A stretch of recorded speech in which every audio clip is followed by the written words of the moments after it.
Special drinks भनौँ अथवा Holi special ठन्डाई, यो बिना त होली अपुरै हुन्छ। साँच्चीकै आज मैले यस्तो पाउडर बनाउन चाहदैछु, आउनुस् बनाउनतर्फ लागौँ। यसमा मैले पिस्ता लिएँ अनि त्यसपछि बदाम लिँदैछु। त्यसपछि चाहिँ यसलाई मिठासको लागि चिनी लिएँ, यसमा चाहिँ हजुरहरूले मिश्री राख्न पनि सक्नुहुनेछ। त्यसपछि यसमा मैले लिँदैछु काजु, यो चाहिँ सबै एक एक कप छ भने। अब त्यसपछि मैले लगभग यसमा 2 चम्चा जति सौंफ लिएको छु अनि त्यसपछि यसमा चाहिँ रोज पेटल, जुन ड्राई बनाएर राखेको रोज पेटल थियो त्यो लिए। यसमा मरिच लिएको छु लगभग 1 चम्चा जति। लगभग यसमा चाहिँ मैले 15 देखि 20 वटा जति चाहिँ मैले यसमा चाहिँ जुन इलायची लिएको छु, पप्पी सिड लिए अनि त्यसपछि वाटरमेलन सिड। यिनीहरू भए सामग्री। अब जाउँ बनाउनतर्फ। बनाउनको लागि मैले एउटा बाउल लिएको छु, जुन बाउलमा मैले एक एक गरेर सबै सामग्री क्रमैसँग राख्दैछु। बदाम राखेँ, त्यसपछि काजु राख्दैछु।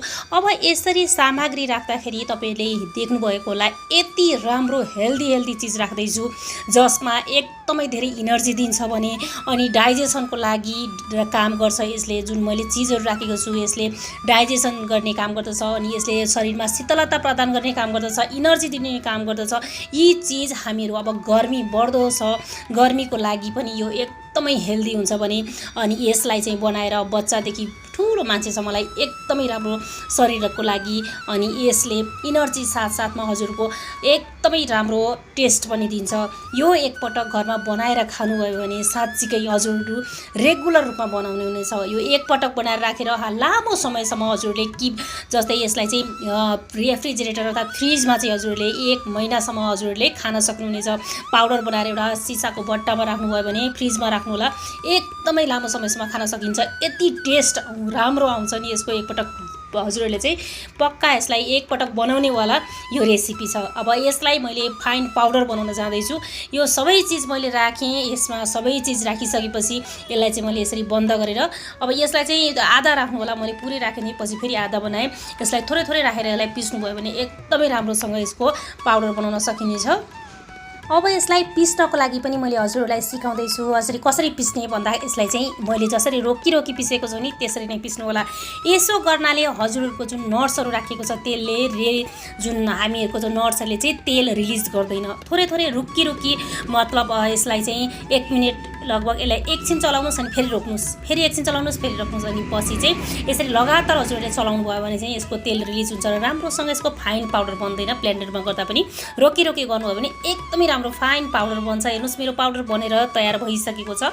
अब यसमा चाहिँ मैले अब यसरी अब बाँकी रहेको पनि मैले पुरै यसमा पाउडर बनाएर खनाउने छु। यो बाँकी रहेको पनि मैले पाउडर बनाइसकेको छु। अब यसरी पाउडर बनाएर राखिसकेपछि चाहिँ यो चाहिँ 2 कलरको देखिएको छ, किनभने पहिलोमा पिस्ता बढी थियो त्यस कारणले हल्का ग्रीन कलर चाहिँ बढी देखिएको थियो भने पछिल्लोमा मेरो चिनीको मात्रा धेरै थियो त्यसले गर्दा हल्का व्हाइट कलर देखेको छ।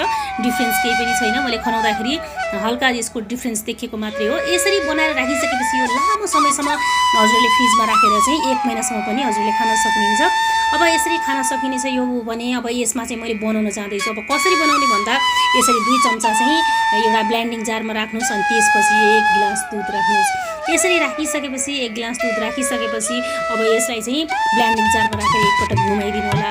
यसरी घुमाइसकेपछि यो यति टेस्टी यति फ्रेसवाला ड्रिङ्क्स बन्छ नि साँच्चीकै एकपटक ट्राई गर्नुभयो भने हजुरहरूले चाहिँ रेगुलरली बेसिसमा खानुहुन्छ, यो मेरो ग्यारेन्टी। साँच्चै नि यति मिठो हुन्छ यो ड्रिङ्क्स। यो सालको होलीमा आउँदै गरेको होलीमा हजुरहरूले एकपटक यो रेसिपी चाहिँ आफ्नो फ्यामिलीलाई बनाएर खुवाउनु होला। साँच्चीकै एकपटक खुवाउनु भयो भने पटक बनाएर खुवाऊ भनेको चाहिँ डिमान्ड पक्का हुन्छ। यति मिठो हुन्छ, यति स्वादिलो बन्छ अनि यो इनर्जीमा त इनर्जी नै भयो, हेल्दीमा हेल्दी छ। त्यस कारणले मस्ट ट्राईवाला रेसिपी छ, पक्का ट्राई गर्नु होला। आज यसरी बनाएँ मैले। अब यसरी बनाएर हजुरले खाइसकेपछि मेरो च्यानललाई अझै पनि सब्सक्राइब गर्नुभएको छ भने प्लिज सब्सक्राइब गरिदिनु होला। नयाँ यस्तै रेसिपीहरू हजुरमा आज लिएर आउनेछु। आजको लागि होली स्पेसल रेसिपी यति नै।